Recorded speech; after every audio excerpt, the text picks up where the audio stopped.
Assalamualaikum warahmatullahi wabarakatuh. Yang terhormat Bapak Alfian Nurmansyah, selaku dosen mata kuliah Bahasa Indonesia, dan teman-teman sekalian yang saya sayangi. Sebelumnya perkenalkan, nama saya Yasmin Alifinasya Taufik dengan NIM 21130160079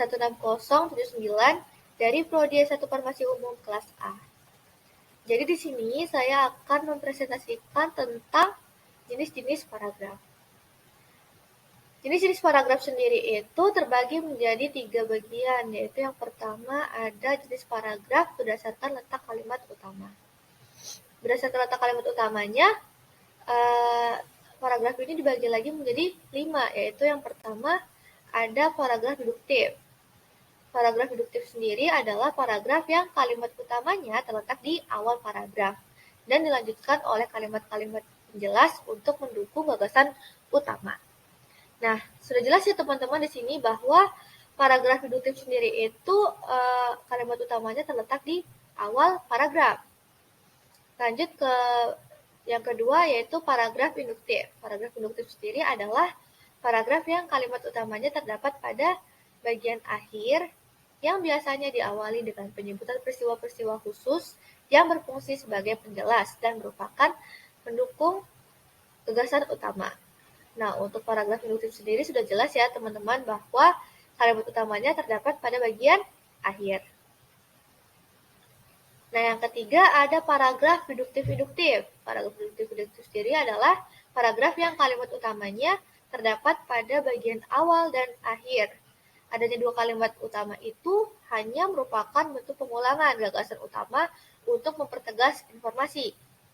Jadi, deduktif-induktif ini kalimat utamanya terdapat pada bagian awal dan juga bagian akhir. Lanjut yang keempat itu ada paragraf generatif. Paragraf generatif sendiri adalah paragraf yang kalimat utamanya terletak di tengah-tengah paragraf. Paragraf ini diawali dengan kalimat-kalimat penjelas sebagai pengantar, kemudian diikuti gagasan utama dan ditambahkan lagi kalimat-kalimat penjelas untuk menguatkan atau mempertegas informasi. Nah, yang terakhir ada paragraf penyebar. Nah, untuk paragraf penyebar sendiri tidak memiliki kalimat utama. Kenapa? Dikarenakan kalimat utamanya tersebar pada seluruh paragraf atau tersirat pada kalimat-kalimatnya. Lanjut, yang kedua ada jenis paragraf berdasarkan gaya ekspresi atau cara pembawaan. Nah, berdasarkan gaya ekspresinya sendiri, paragraf itu terbagi lagi menjadi 5.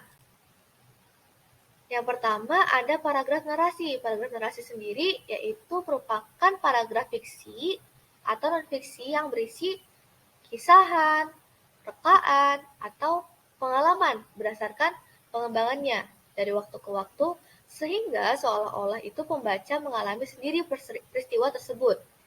Nah, untuk yang kedua ada paragraf deskripsi.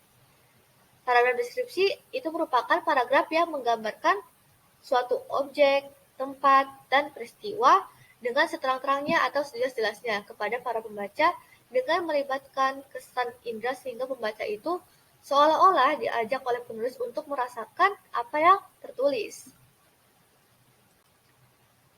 Lanjut yang ketiga ada paragraf eksposisi. Nah, paragraf eksposisi ini paragraf yang menjelaskan atau menginformasikan sesuatu untuk menambah pengetahuan pembaca dan bersifat ilmiah atau non-fiksi yang bersumber dari penelitian, pengamatan, pengalaman, dan lain-lain. Yang keempat ada paragraf argumentasi. Sesuai dengan namanya ya, paragraf argumentasi adalah paragraf yang berisi pembahasan atas pendapat penulis tentang suatu hal yang disertai dengan bukti penjelasan. Jadi perlu digarisbawahi ya teman-teman, harus disertai dengan bukti penjelasan, contoh atau alasan yang kuat dan meyakinkan dengan maksud agar pembaca itu bisa terpengaruh. Nah, dan yang terakhir itu ada paragraf persuasi, yang mana paragraf persuasi sendiri adalah paragraf yang berisi ajakan mengutamakan emosi atau perasaan pembaca. Jadi penulis menyertakan bukti, data, dan fakta pendukung dengan tujuan agar para pembaca ini terbujuk. Nah, berikutnya Yang ketiga, ada jenis paragraf berdasarkan urutan. Nah, berdasarkan urutannya itu, paragraf sendiri itu terbagi menjadi 3 bagian. Yang pertama itu ada paragraf pembuka. Nah, menurut Rahmadi dan Nasuha, mereka mengemukakan paragraf pembuka itu dapat disebut sebagai paragraf pendahuluan atau introduction. Fungsinya adalah sebagai pengantar untuk sampai kepada pokok pembicaraan dalam karangan. Nah, karangan atau esai yang baik itu harus memiliki paragraf pembuka yang terletak pada awal karangannya. Jumlah paragraf pembuka itu harus 1 dan tidak boleh melebihi 1. Jadi yang perlu digarisbawahi di sini adalah jumlah paragraf pembuka itu harus 1 ya teman-teman, dan tidak boleh tuh melebihi dari 1. Lanjut yang kedua itu ada paragraf penghubung. Merupakan isi permasalahan yang diuraikan di dalam karangan. Jadi secara garis besar tuh paragraf penghubung ini berisi tentang inti persoalan yang dikemukakan. Misalnya dalam suatu cerita, paragraf penghubung ini adalah isi atau inti cerita tersebut antara paragraf pembuka dan paragraf penutup.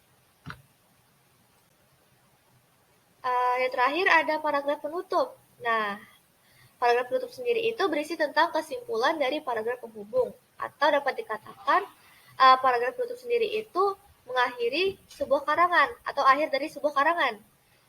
Paragraf ini juga dapat berisi penegasan kembali mengenai hal-hal yang dianggap penting dalam paragraf penghubung.